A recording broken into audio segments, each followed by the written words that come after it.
Magandang buhay mga bata! Tara, samahan ninyo akong matuto kasama si Teacher Aika, your online teacher. Please don't forget to subscribe, like, share, and hit the notification bell for more videos. Thank you! Matatag Curriculum, GMRC, Grade 4, Quarter 2, Aralin 5. Ang ating paksa ngayong araw ay tungkol sa pagbibigay halaga sa pamilya bilang paglalapat ng mga aral ng pananampalataya. Muli, ako si Teacher Aika, ang inyong online teacher. Simulan na natin. Mga kasanayan at layuning pampagkatuto. Naipakikita ang pagiging masunurin sa pamamagitan ng mapagkalingang pakikitungo sa mga kasapi ng pamilya. A.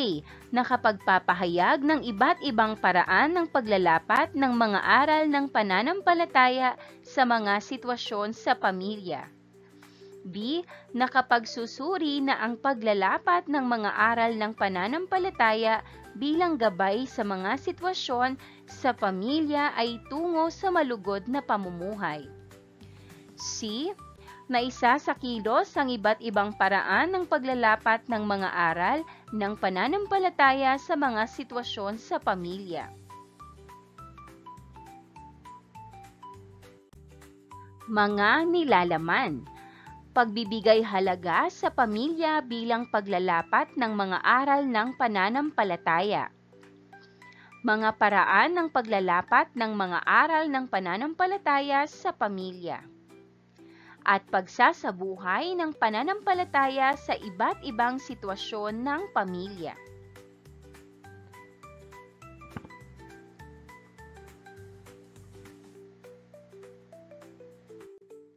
Magkaroon muna tayo ng maikling balik-aral. Magbahagi ng ginawa mo upang ipakita ang pagmamahal sa iyong mga magulang. Isang aral ng pananampalataya na natutunan mo mula sa kanila.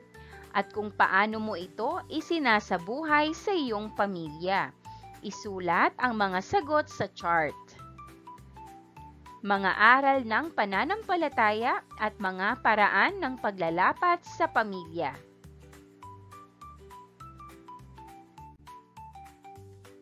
Talakayin natin. Hindi sapat na tayo'y nagpapahayag lamang ng ating paniniwala sa mga salita. Dapat itong maipakita sa ating mga gawa at kilos. Ang pagsasabuhay ng pananampalataya, lalo na sa ating pamilya, ay nagbubunga ng masaganang pagpapala mula sa Diyos.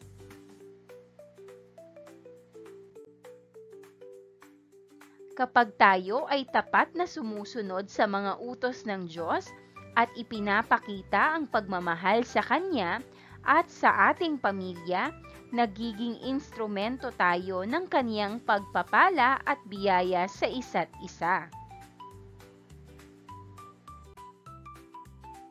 Sa pamayanan naman, ang pagsasabuhay ng mga aral ng pananampalataya ay nagbibigay daan sa atin upang maging instrumento ng pagbabago. Sa pamamagitan ng pagiging mabuting mamamayan, pagtulong sa mga nangangailangan at pagiging mapanagot sa ating mga tungkulin, nagiging bahagi tayo ng pag-unlad at pagpapabuti sa ating kapaligiran.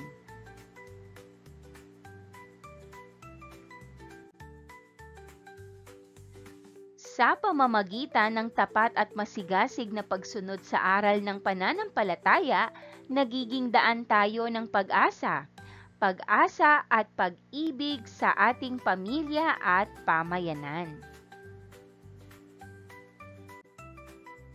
Narito ang mga paraan ng paglalapat ng mga aral ng pananampalataya sa pamilya.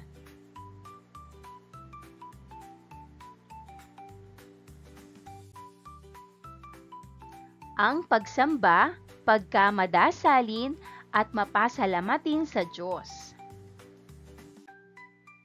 Ngayon naman, sagutan ang mga sumusunod na katanungan at ibahagi ang iyong sagot sa klase.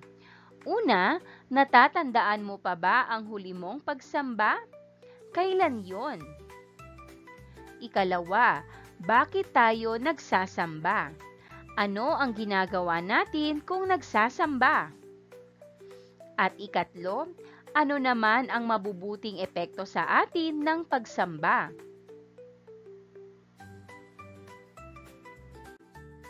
Ano nga ba ang salitang pagsamba? Ang pagsamba ay isang kilos sa pagbibigay puri sa Diyos. Ginagawa natin ito sa pamamagitan ng panalangin, pag-awit, at pag-aalala ng mga aral at gawa ng Panginoon. Sa pamamagitan ng sama-samang pagsamba, ang mga mananampalataya ay nagkakaisa sa kanilang pananampalataya at pagpapalakas sa bawat isa.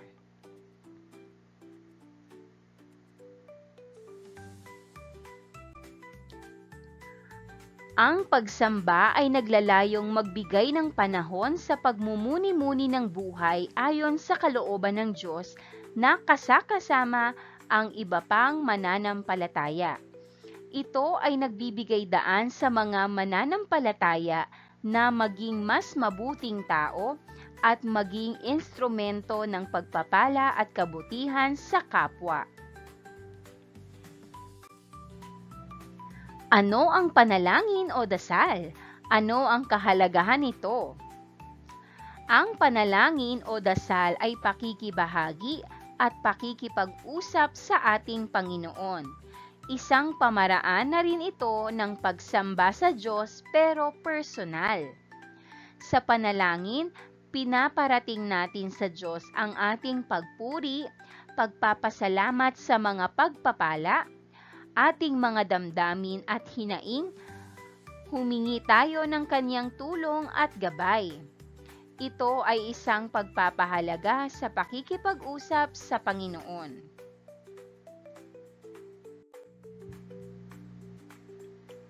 Ang pagkamapasalamatin ay damdamin o saloobing pagkilala ng ating utang na loob sa Diyos at sa mga taong nakapaligid sa atin. Galing ang pagpapasalamat sa pagkilala ng kabutihan at kagandahang loob ng Diyos man o ng mga tao sa ating paligid. Nararamdaman at nakikita natin ang kabutihan ng Diyos sa kalikasan at sa mabubuting gawa para sa atin. Sa pagkilala natin ng mga ito, nag-uumapaw ang pasasalamat at kagustuhang maiparamdam ang ating ganti sa kabutihang ating natatamo. Ang pagnanais at saloobin natin ang nagtutulak sa atin na gumawa ng mabuti sa iba bilang ganti. Ano-ano ang pwede nating gawin para maipahayag natin ang magagandang saloobin natin? Basahin natin ang kwento tungkol kay Bless. Ito ay may pamagat na Biyaya si Bless. Kwento ni Lily F. Apura. Masayang nakikipaglaro ng taguan si Bless sa mga batang kapitbahay. Tuwang-tuwa sila ng kaibigan niyang si Karen na batang Muslim. Dahil hindi pa sila naging taya. Tahimik na nagtago si Bless malapit sa taguan ni Karen. Linggo ng hapon noon at walang pasok.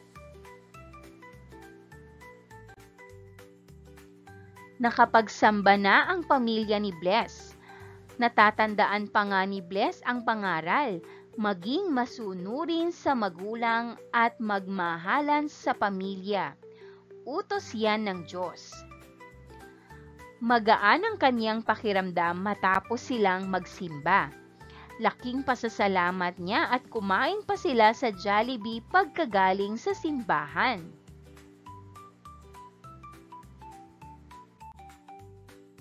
Bless! Medyo nagulat si Bless. Boses yun ng nanay niya. Sasagot na sana siya, ngunit sinemyasan siya ni Karen na huwag maingay. "Mamaya ka na umuwi," pabulong na sabi ni Karen. Pero hindi mapakali si Bless.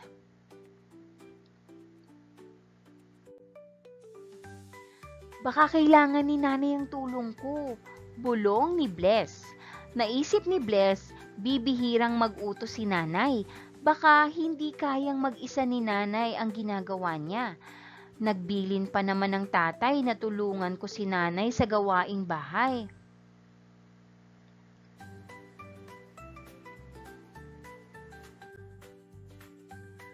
"Baka mag-alala si nanay," sabi niya kay Karen. "Uuwi na ako." Nagmamadaling lumabas si Bless sa kanyang pinagtataguan at umuwi. "Narito na po ako, Nay," ang sabi niya.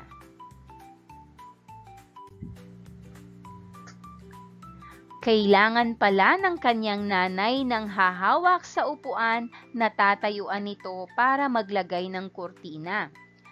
"Ay, salamat anak at nandito ka. Talagang biyaya ka ng Diyos sa amin. Ang iyong buhay ay nagpapakita ng pagmamahal sa Diyos." Ang sabi ng kanyang nanay. Ngumiti si Bless. Masaya siyang bumalik pagkatapos mailagay ang kurtina at nakilahok uli sa laro ng mga kapwa bata. Naisip niya, maganda palang pakiramdam kung unahin mo ang paggawa ng mabuti kaysa sa sariling gusto. Narito ang mga tanong at sagot. Paglalapat. Una, ano-ano ang mga aral na nasa isip ni Bless na nakikita natin sa kanyang gawa? Ang sagot, ang pagiging masunurin sa magulang, pagtulong sa pamilya at pagpapakita ng pagmamahal sa Diyos. Ikalawa, ano ang mga palatandaan na naisapuso ni Bless ang mga aral na ito? Ang sagot, nag-alala siya na baka kailangan siya ng kanyang nanay at piniling umuwi para tumulong kahit masaya siya sa laro. Ikatlo, ano-anong mga gawa ni Bless ang nagpapakita ng nasa puso o saloobin ni Bless? Ang sagot, ang pagsunod sa tawag ng kanyang nanay, pag-alaala sa bili ng kanyang tatay, at pagtulong sa nanay sa paglalagay ng kurtina.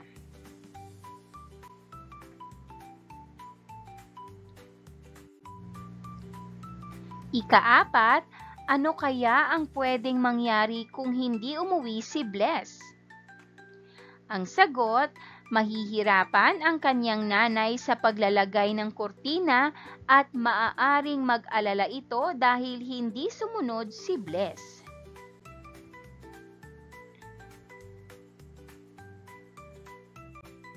Gawang aralin bilang 2, pagsasabuhay ng pagmamahal sa Diyos. Punan ng mga gawang nagpapakita ng pagmamahal sa Diyos ang mga bilog. Isulat ito sa iyong kwaderno. Narito naman ang gabay sa pagmamarka.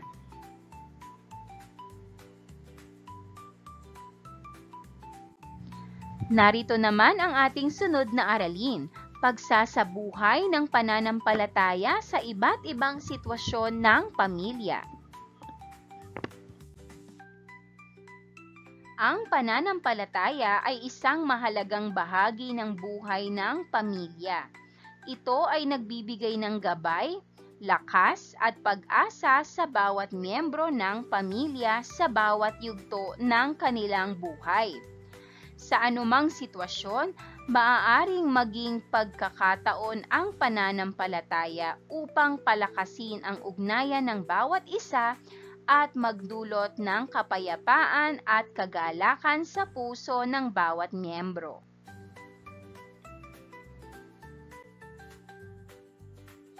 Sa mga masaya at magiliw na sandali, ang pagsasabuhay ng pananampalataya sa pamilya ay maaaring ipakita sa pamamagitan ng pagpapasalamat sa Diyos para sa mga biyaya at tagumpay na natatanggap.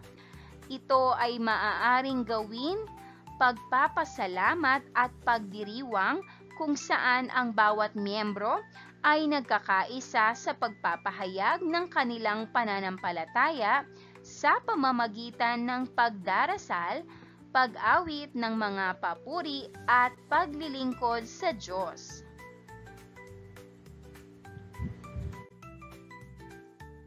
Sa mga masalimuot at mapanghamon na panahon naman, ang pananampalataya ay nagbibigay ng lakas at pag-asa sa pamilya upang harapin ang mga pagsubok. Sa panahong ito, ang pagsasabuhay ng pananampalataya ay maaaring ipakita sa pamamagitan ng pagtitiwala at pananalig sa Diyos, pagtutulungan at pagtitiis, at pagkakaisa sa pamamagitan ng panalangin, dahil kasama natin ang pamilyang hindi maiiwasan na may di pagkakaunawaan, paminsan-minsan. Kailangan bawat isa ay matutong magpakumbaba, humingi ng tawad at magpatawad. Kung sa sitwasyon ng pagkakasakit, pagkamatay o kawalan, ang pananampalataya ay maaaring maging tanglaw at gabay ng pamilya. Ito ay nagbibigay ng kapayapaan at kapanatagan sa gitna ng lungkot at pagsubok. Ang pagsasabuhay ng pananampalataya sa mga ganitong pagkakataon o panahon ay maaaring ipakita sa pamamagitan ng pagkakaisa, pagdamay at pagmamahalan sa bawat isa.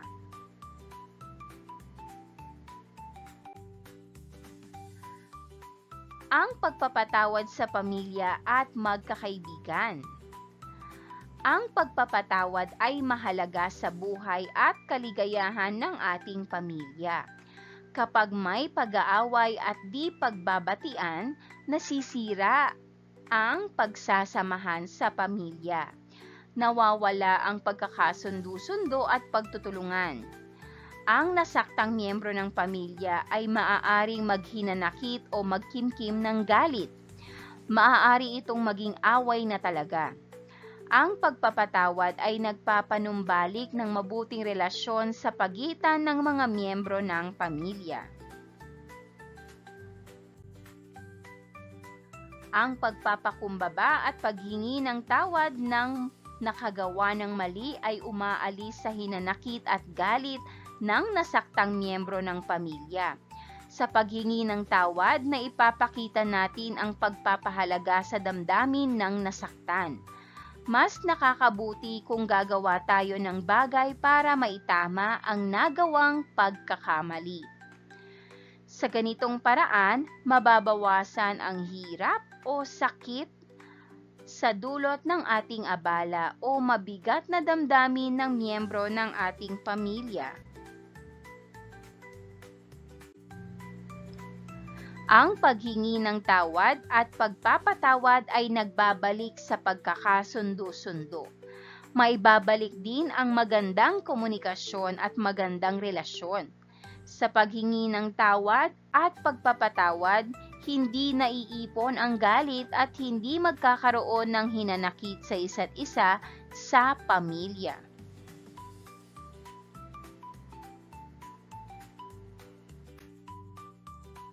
Lahat tayo ay nagkakamali o nagkukulang sa ating mga mahal sa buhay at kaibigan.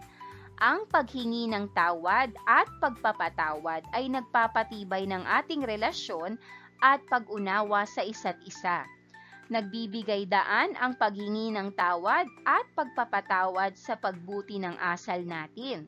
Importante ang mga ito sa masaya at matibay na pagsasamahan ng isang pamilya.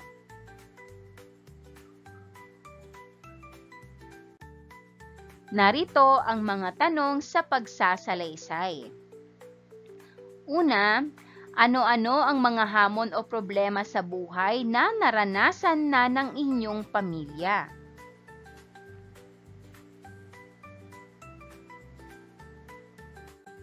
Ikalawa, paano nyo ito hinarap at bakit kailangan ang pag-unawa, pagkakaisa at pagdadamayan sa pamilya.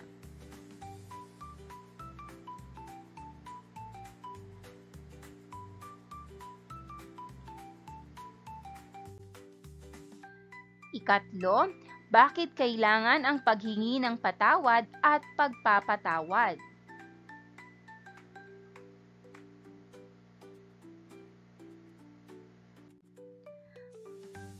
At ikaapat, ano-ano ang mga magagandang dulot ng paghingi ng patawad at pagpapatawad sa pamilya?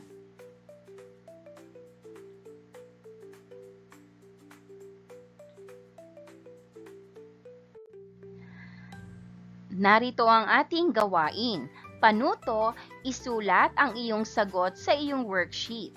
Pagkatapos, magpalitan kayo ng worksheet ng iyong katabi at isulat ang iyong sagot sa kanyang worksheet habang sinusulat din niya sa iyong worksheet ang kanyang sagot. Ito ang gagawin ko. Ano ang gagawin mo? Pananampalataya sa puso at gawa. Narito ang unang sitwasyon. Si Ana at kanyang kapatid na si Marco ay parating nag-aaway. Makulit kasi si Marco at parating iniinis si Ana. Ano ang gagawin mo kung ikaw si Ana? Sagot ko, sagot mo, sulat ang pangalan at lagda. Ikalawang sitwasyon, nawala ng trabaho ang tatay mo at halos wala kayong mapagkunan ng pangangailangan sa araw-araw. Ano ang pwede mong gawin batay sa aral ng pananampalataya sa ganitong sitwasyon? Sagot ko, sagot mo, isulat ang pangalan at lagda. Ikatlo, nagkasakit ang nanay mo at walang naglilinis, wala ring nagluluto lalo na sa nanay mong may sakit. Ano ang gagawin mo? Sagot ko, sagot mo, pangalan mo at lagda. Narito ang rubric sa pagmamarka. Basahing mabuti.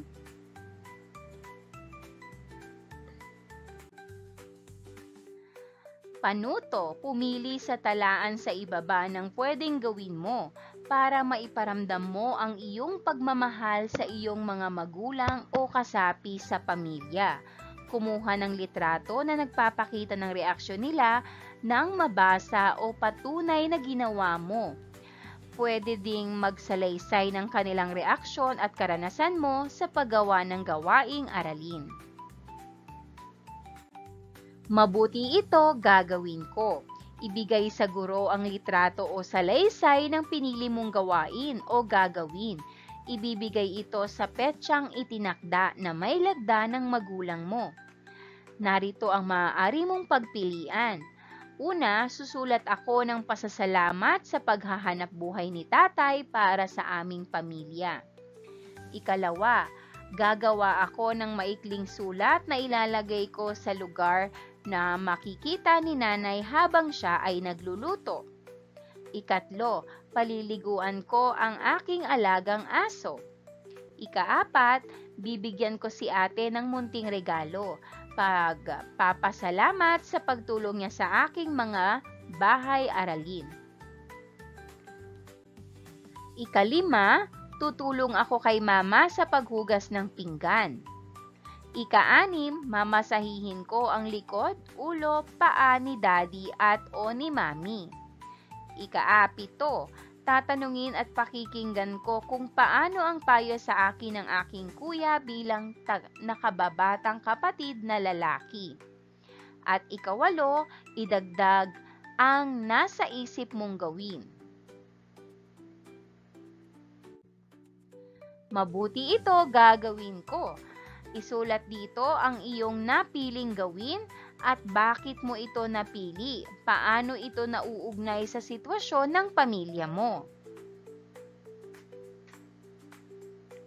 Ang pinakamagandang aral para sa akin, dugtungan ang mga sumusunod.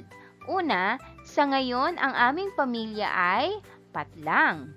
Ikalawa, para sa akin ang pinakamahalagang aral sa araling ito na angkop para sa sitwasyon ng aking pamilya ay ikatlo, kaya ako ay ano ang gagawin mo ugnay sa aral na sagot mo sa taas. Ang matematiko ng pananampalataya. Narito ang panuto, lagyan ng simbolo ng bawas o subtract or delete kung sa palagay mo ay dapat bawasan o burahin ang asal or ugali na ito sa iyo. Simbolo ng dagdag naman o addition kung dapat itong dagdagan at x naman o multiplication naman kung dapat talaga itong gawin parati. Mapagkumbaba, matulungin, mapagmahal, maunawain, inggit, maalalahanin, at madasalin. Katamaran, mapagbigay, magalitin, pagmamalasakit, maramot, masayahin, at reklamador. Pagpapatawad, mapagmataas, pagdadabog, pagsisinungaling, mapanira, at mapagpasalamatin.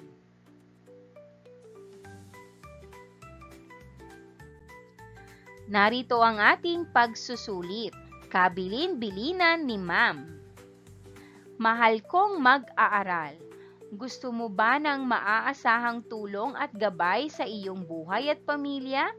Kailangan mo ng pagpapahalaga sa pananampalataya. Ang pakikipag-ugnay sa Diyos ay nagpapalawak ng ating pananaw para hindi tayo nakatuon sa pansariling kapakanan lamang, bagkus sa kapakanan ng nakararami lalo na ng ating pamilya. Ang pakikipag-ugnay sa manlilikha ay may mga magagandang epekto sa ating buhay. Magsaad ng dalawang positibong epekto ng pananampalataya na natatandaan mo. Mapagmahal at mapagkumbaba. Kung may di pagkakaunawaan sa pamilya at ikaw ang nasaktan, maging mapagpatawad. Kapag ikaw naman ang nagkamali, dapat matutong mapagkumbaba. Para mapalago mo ang iyong pananampalataya, importante ang palaging pagsamba at pagdasal. Subalit laging ipaaalala sa iyong sarili na dapat igalang ang taong may ibang pananampalataya sa iyo. Kahit anong kasarian, lahi o kalagayan, dapat mong isabuhay ang pagmamahal, lalo't higit sa iyong kapamilya. Kahit bata ka pa, may malaki kang bahagi sa buhay ng iyong pamilya. Mahal kita. Ang Diyos ay nagpapala sa batang sa Kanya ay nagtitiwala. Ang iyong guro, Teacher Aika. And that wraps up today's lesson. If you enjoyed this video and want to see more content like this, don't forget to hit the subscribe button and ring the bell so you never miss an update. Thanks for tuning in.